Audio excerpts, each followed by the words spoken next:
नमस्कार प्रेक्षकांनो, तू हिरे माझा मितवा या मालिकेच्या आजच्या भागामध्ये इथे वल्लरी ईश्वरीला आजीच्या नजरेतून पाडण्याचा प्रयत्न करत असते. ती आजीच्या रूममध्ये येते आणि म्हणत असते, तुम्हाला माहिती आहे का आई, या ईश्वरीचा घरामध्ये पाय नाही आहे. ती आणि अर्णव दोघेजणं कुठे जात असतात बाहेर फिरायला काही माहिती नाही. घरातल्या कामांकडे तिचं अजिबात लक्ष नाही आहे, मी सांगते ना तुम्हाला. तेव्हा इथे आजी म्हणत असते, वल्लरी अगं हे काय बोलतेस तू. ईश्वरी जेव्हासुद्धा बाहेर जाते ना, घरातली सगळी कामं ती उरकून जात असते. तेव्हा इथे वल्लरी म्हणत असते, आई अहो म्हणून काय झालं. तिच्यामुळे आपल्या अंजलीला घर सोडावं लागलं. आपली अंजली त्या चाळीमध्ये जाऊन राहते आणि ही ईश्वरी, हिला त्याचं काही पडलेलं नाही आहे. ती अर्णवबरोबर सातत्याने बाहेर फिरायला जात असते. अहो हे सगळं कुणामुळे झालं. आपल्या अंजलीला घर कुणामुळे सोडावं लागलं. ह्या ईश्वरीमुळेच ना. मी सांगते ना तुम्हाला आई, ही मुलगी एक दिवस आपलं घर तोडल्याशिवाय काही स्वस्थ बसणार नाही. आता तिने अंजलीला घरातून बाहेर काढले, उद्या ती आपल्यालासुद्धा घरातून बाहेर काढायला मागे पुढे बघणार नाही. तेव्हा इथे आता आजी म्हणत असतात, हे बघ वल्लरी, ईश्वरी तशी मुलगी नाही आहे. ईश्वरी कधीच कुणाचं घर तोडू शकत नाही. ती घर तोडणारी नाही तर घर जोडणारी मुलगी आहे. ही गोष्ट तू लक्षात ठेव, असं आजी आता वल्लरीला म्हणतात आणि तिला गप्प करतात. इथे आता आजी ईश्वरीची बाजू घेतात आणि म्हणतात की आता तू ईश्वरीला जी काही नावं बोटं ठेवतेस ना, ईश्वरी आत्तासुद्धा कुठे गेले माहिती आहे. तर इथे अंजली ज्या चाळीमध्ये राहत होती ना, तिथे तिला मदत करण्यासाठीच गेली होती, असं आजी सांगत असतात. तेव्हा इथे आता अंजली स्वयंपाक करत असते. तिने पोळ्या वगैरे बनवलेल्या असतात. ती म्हणत असते की चला, पोळ्या तर बनवलेल्या आहेत, आता उरली भाजी. भाजी बनवून घेते. तर प्रेक्षकांनो, इथे आता अंजली पोळ्या वगैरे बनवते, पण भाजीची जी फोडणी देत असतात ना, त्या फोडणीचा तिला त्रास होत असतो. त्याने तिला खूप जास्त खोकला येतो, ठसका लागतो आणि मळमळायची सुरुवात होते. तेव्हा इथे अंजली म्हणते, जाऊ दे, फोडणीच्या वासाने मला खूप जास्त त्रास होतो. त्यापेक्षा मी एक काम करते, आता पोळ्या तर झाल्यात ना, साखर आणि पोळ्या खाते. तेव्हा इथे अंजलीने साखर घेतलेली असते आपल्या ताटामध्ये आणि पोळ्या त्याच्याबरोबर खात असते. आणि इथे आता राकेश बघा, रियाबरोबर छान आता पंचपक्वान्नाचं जेवण जेवत असतो. त्याने इथे आता सगळं जेवण रियाने बाहेरून ऑर्डर केलेलं असतं आणि ते जेवण ते दोघेजणं खूप जास्त प्रेमाने खात असतात. इथे आता राकेशची मज्जा असते आणि तेवढ्यातच इथे रिया म्हणत असते, अरे पण एवढं जेवण उरलं आता, ह्या जेवणाचं काय करायचं. मी एक काम करते, फेकून देऊ का हे सगळं जेवण. तेव्हा राकेश म्हणतो, अगं फेकून कशाला देतेस, एक काम कर, हे सगळं जेवण ना तू पॅक कर. मी जाता जाता रस्त्यावरती कुत्रे असतात, त्यांना मी खायला देईन. तेव्हा इथे आता लगेचच रिया ते जेवण पॅक करण्यासाठी जाते आणि इथे राकेश आपल्या मनामध्ये म्हणत असतो की कशाला पॅक करतोय मी, माझी बायको आहे ना, बावळट बायको, तिला मी खायला देईन ना, म्हणजे तिलासुद्धा छान वाटेल. तर अंजली इथे आता सुखी पोळी आणि त्याच्याबरोबर साखर खात असते आणि पाणी पित असते. ही गोष्ट आता जे आपले वॉचमन काका आहेत ते खिडकीतून बघत असतात की ती पोळीबरोबर साखर खाते आणि ही गोष्ट आता ते अर्णवला फोन करून सांगणार असतात. तोपर्यंत इथे ईश्वरी अर्णवसाठी जेवणाचं ताट घेऊन येते आणि त्यानंतर ते अर्णवला म्हणते, सर हे घ्या, जेवून घ्या बरं. तेव्हा अर्णव म्हणतो, नाही नको, मला जेवायला वगैरे अजिबात नको. तेव्हा ईश्वरी म्हणते, सर असं काय करताय तुम्ही, खाऊन घ्या ना. तो म्हणतो, सांगितलं ना एकदा मला जेवायला नको म्हणून. तेव्हा ईश्वरी आता रागानेच तिथे बसते आणि म्हणते, अरे देवा, मी काय करू ना, खरंच मला कळत नाही आहे. या कामवाल्या ताईसुद्धा आजच त्यांना खाडा करायचा होता. दिवसभर घरातली कामं सगळी काही मीच करायची आहेत का. आता कुठे कुठे लक्ष देऊ आणि काय काय करू, सगळी कामं मलाच करावी लागणार आहेत. तेव्हा इथे चिडचिड करत असलेली ईश्वरी अर्णव तिच्याकडे बघतो आणि म्हणत असतो, मग तू इतकी चिडचिड का करतेस? प्रत्येक गोष्टीवरती सोल्युशन असतं ना. आपण सोल्युशन काढूया. चिडचिड करून काही होणार नाही आहे. तेव्हा ईश्वरी म्हणते, सर तुम्हाला कुणी सांगितलं चिडचिड करून काही होत नाही म्हणून? तुम्हाला नाही माहिती, चिडचिड करूनच सगळं काही होत असतं. मनाचं समाधान होत असतं. तेव्हा अर्णव म्हणतो, काय मनाचं समाधान होत असतं? चिडचिड करून काहीसुद्धा होत नाही. तुला कळतंय का? मी सांगतोय ना, तू शांत राहा. सगळं काही नीट होईल. सगळी कामं होतील. तेव्हा ईश्वरी म्हणते, सर हे तुम्हाला कळतंय ना, मग तुम्ही का बरं तसे वागत नाही? मला समजवताय की चिडचिड करू नकोस आणि तुम्ही काय करताय सर? चिडचिडच करताय ना. हे बघा सर, मला फक्त तुम्हाला एवढंच सांगायचं आहे की तुम्ही खाण्यापिण्याकडे लक्ष द्या आणि त्या राकेशला आपण बरोबर धडा शिकवायचा. आता हे बघा, मिशन आपलं एकच आहे की त्या राकेशला आपल्याला धडा शिकवायचा आहे. आपण एकत्र येऊ आणि ही लढाई जिंकू सर. तेव्हा ती आता आपला हात पुढे करते अर्णवबरोबर शेकहँड करण्यासाठी आणि ती म्हणते की आता आपल्याला इथे खूपच छान पद्धतीने लढायचं आहे आणि त्या राकेशला हरवायचं आहे. पण त्यासाठी तुम्हाला तुमच्या खाण्यापिण्याकडे लक्ष द्यावं लागेल. तेव्हा इथे अर्णवला कळतं ईश्वरीला काय म्हणायचं आहे आणि तो इथे जेवायला सुरुवात करतो. तर इथे राकेश खाऊन पिऊन झालेलं असतं आणि नंतर तो इथे त्याची जी गर्लफ्रेंड आहे रिया, तिच्याबरोबर छान आता बेडवरती झोपलेला असतो. तेव्हा राकेशच्या मनामध्ये विचार येतो की चला आत्ता मला जाऊ दे बाजूला आणि त्याचबरोबर ही मला खर्चाला पैसे तर देते, पण आता कपाटामध्ये बघतो दागिन्याचे सेट वगैरे आहेत का? दागिने असतील तर मी ते घेऊन जातो. ही काय आता बराच वेळ उठणार नाही आहे, हिला झोपू दे. तेव्हा तो बाजूला आता कपाटाजवळ जाणार तेवढ्यातच त्या मुलीला जाग येते आणि ती म्हणत असते, सर्वेश कुठे आहेस तू सर्वेश? ये डार्लिंग इकडे ये. आणि ती म्हणत असते की तू खूप हँडसम आहेस, तुझे डोळे आहेत ना त्यांनी मला वेडं केलं आहे वेडं, असं ती म्हणत असते. तेव्हा इथे राकेश पुन्हा येऊन तिच्या शेजारी झोपलेला असतो. तेव्हा इथे वॉचमन काका अर्णवला फोन करतात आणि म्हणतात की अर्णव साहेब माफ करा तुम्हाला ह्या वेळेला फोन केला, पण काय करू आपल्या अंजलीताईंचे जीवनाचे हाल चाललेत. त्यांना इथे फोडणीचा त्रास होतो ना, त्यांनी भाजी केलेली नाही आहे म्हणजे इथे पोळ्या साखर बरोबर खातायत. तेव्हा इथे अर्णवला खूप जास्त वाईट वाटतं आणि तो राकेश कुठे आहे? तर राकेश काल रात्री जो बाहेर गेलाय ना तो अजूनपर्यंत घरीच आलेला नाही आहे, असं आता वॉचमन काकांनी सांगितलेलं असतं. तेव्हा इथे ईश्वरी अर्णव दोघांनासुद्धा खूप जास्त वाईट वाटतं. तेव्हा अर्णव म्हणतो, बरं बरं ठीक आहे, आम्ही तिथे येतो हां, ताईची मदत करायला येतो. तेव्हा ईश्वरी म्हणते, सर माझ्याकडे एक आयडिया आहे, थांबा मी आलेच. आपण अंजलीताईंची नक्कीच मदत करू शकतो.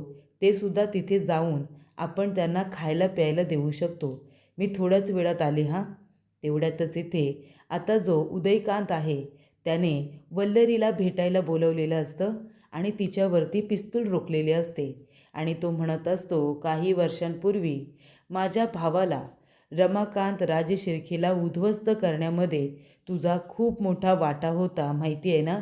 तेव्हा वल्लरी म्हणते, हो माहिती आहे, पण तेव्हा फक्त माझ्या एकटीचा फायदा नव्हता तर तुमचासुद्धा फायदा होता. तुम्ही विसरलात का? तुमच्या भावाला उद्ध्वस्त करण्यामध्ये तुम्हीच तर माझी साथ दिली होती. तेव्हा तो म्हणतो, जास्त बोलायचं नाही, कळलं ना? मी फक्त तुला साथ दिली होती, पण संपूर्ण प्लॅन तर तुझाच होता ना. तेव्हा माझ्या भावाने सगळं काही इथे कमावलं पण मला विचारलं नाही, म्हणून माझा राग होता. पण तू तू हे सगळं का केलंस? तेव्हा वल्लरी म्हणते, हो माझाही रागच होता ना त्या सात्विकावरती. एवढ्या मोठ्या पार्टीमध्ये तिने माझ्यावरती चोरीचा आरोप केला, चोरीचा आळ घेतला, माझ्या थोबाडीत मारली. मग मला राग येणार नाही का? माझा बदला पूर्ण करण्यासाठी मी त्यांचा संसार त्यांचं आयुष्य उद्ध्वस्त केलं, मग त्याच्यामध्ये चुकीचं काय केलं? तेव्हा इथे आता उदयकांत म्हणत असतो, पण तुझं ते चुकलंच ना.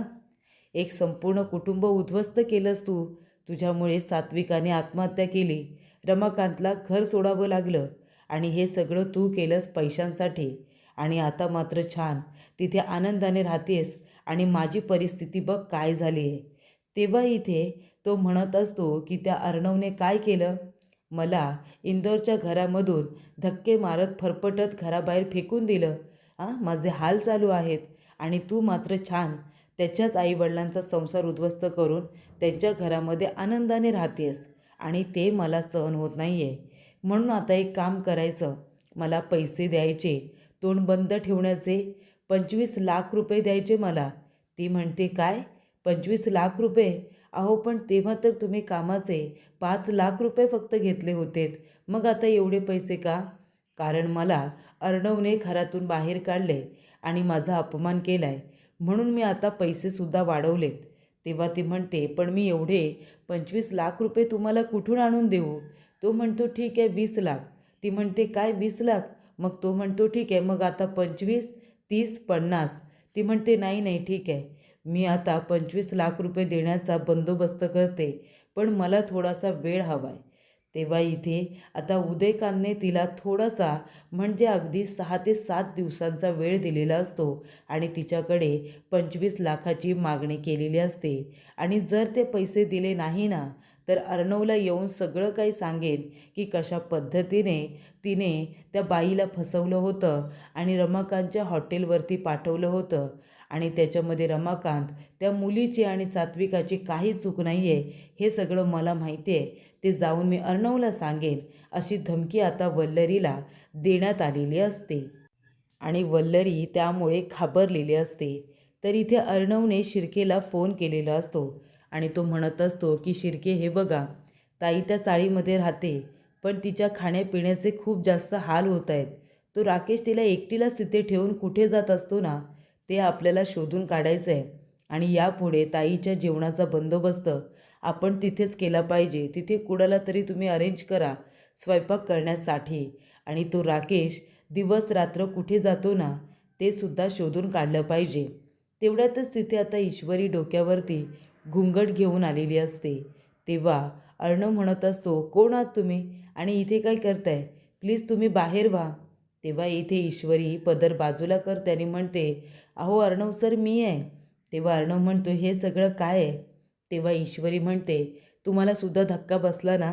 हे बघा, आपण आता असे कपडे घालून अंजलीताईंकडे जायचं आहे आणि त्यांना स्वयंपाक बनवून देऊन त्यांना खाऊसुद्धा घालायचं आहे.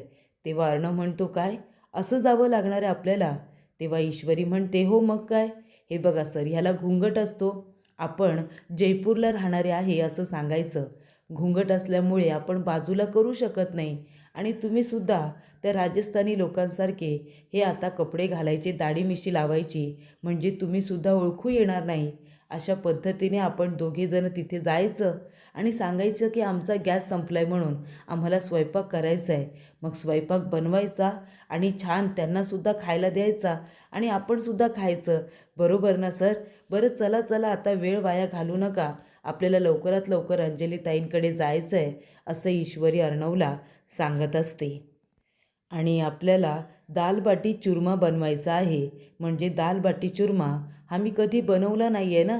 माझ्या हातचं जेवण अंजलीताईंना ओळखू येतं, पण दाल बाटी चुरमा याआधी कधी न बनवल्यामुळे अंजलीताईसुद्धा खातील आणि आपणसुद्धा खाऊया.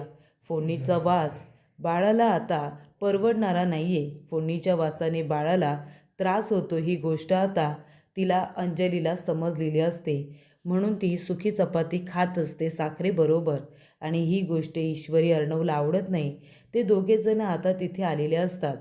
इथे आता काका म्हणत असतात की अंजलीताई, हे आपल्या इथे चाळीमध्ये राहणारे इथे राजस्थानी लोक आहेत, ते आपल्या इथे राहतात, त्यांचा गॅस संपला आहे ना, त्या बिचाऱ्यांना जेवण बनवायचं आहे, तुमच्या इथे जेवण ते बनवू शकता का? तेव्हा इथे ती म्हणत असते की हो नक्कीच, तुम्ही माझ्या इथे नक्की जेवण बनवू शकता, पण तुम्ही आपल्या चाळीमध्ये राहणारे आहात, मी तुम्हाला कधी बघितलं नाही, तुम्ही पाणी वगैरे भरायला बाहेर येत नाही का? तेव्हा ती म्हणत असते की आम्ही जयपूरला गेलो होतो ना, जयपूरला, तिथून आम्ही आलो आहे आणि मग आम्हाला कळलं की आमचा गॅस संपला आहे. मग आता स्वयंपाक कुठे करायचा? मला बनवायचा आहे दाल बाटी चुरमा. आम्ही तुमच्या इथे स्वयंपाक केला तर आम्ही तुम्हालासुद्धा जेवायला देऊ आणि आम्हीसुद्धा जेवू. ती म्हणते नक्कीच नक्की, तुम्ही मला नाही दिलं तरी चालेल, पण तुम्ही बनवा आणि तुम्ही पोटभर खा.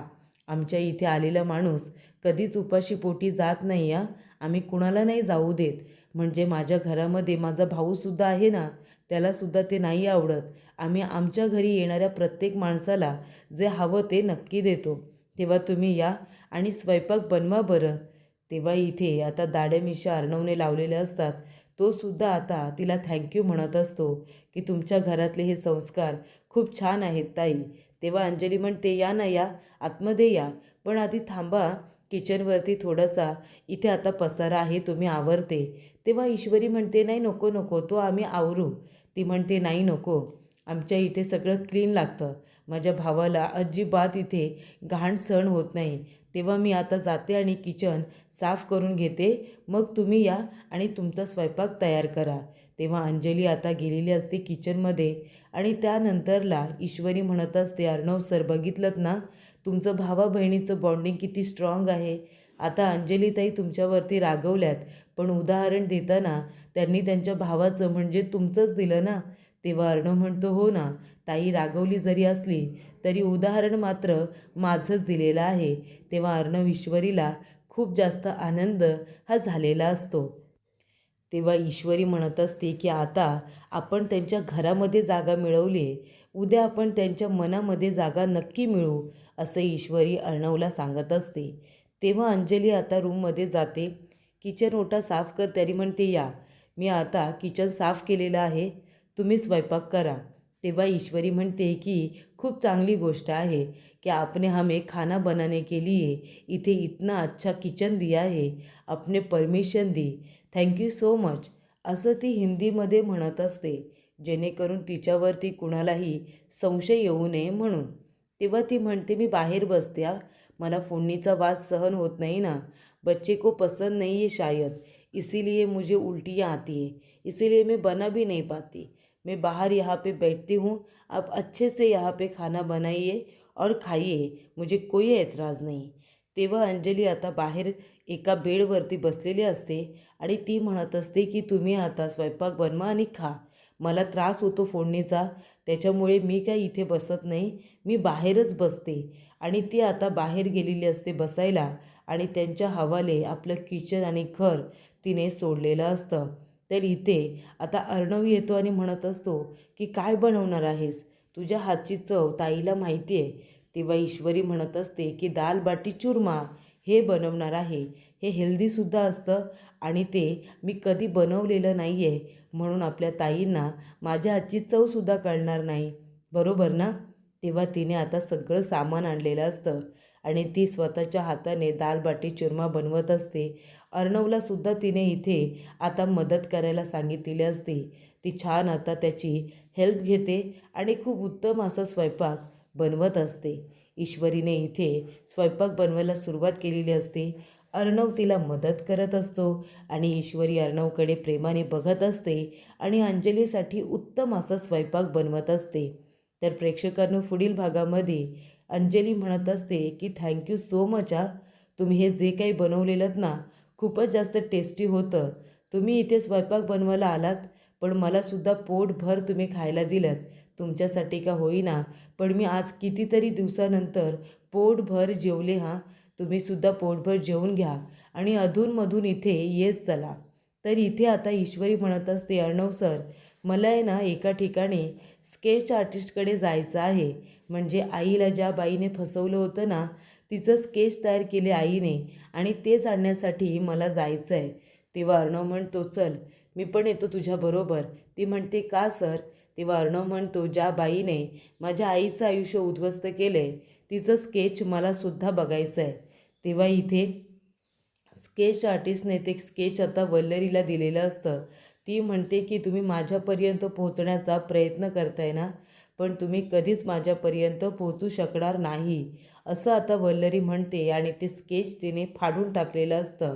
अर्णव ईश्वरी तिथे पोचायच्या आधीच ते स्केच आता पूर्णपणे फाडून तिने टाकलेलं असतं, जेणेकरून त्या लोकांना कळू नये की इथे सुप्रिया, रमाकांत काका आणि सात्विका यांचं आयुष्य उद्ध्वस्त करण्यामागे त्या बाईचा हात आहे. त्यामुळे वल्लरीने ते स्केच अर्णव ईश्वरीच्या हाती लागण्याच्या आधीच फाडून त्याचे तुकडे तुकडे करून ते फेकून दिलेले असतात आणि स्वतःला सगळ्यांच्या नजरेतून वाचवण्याचा प्रयत्न केलेला असतो.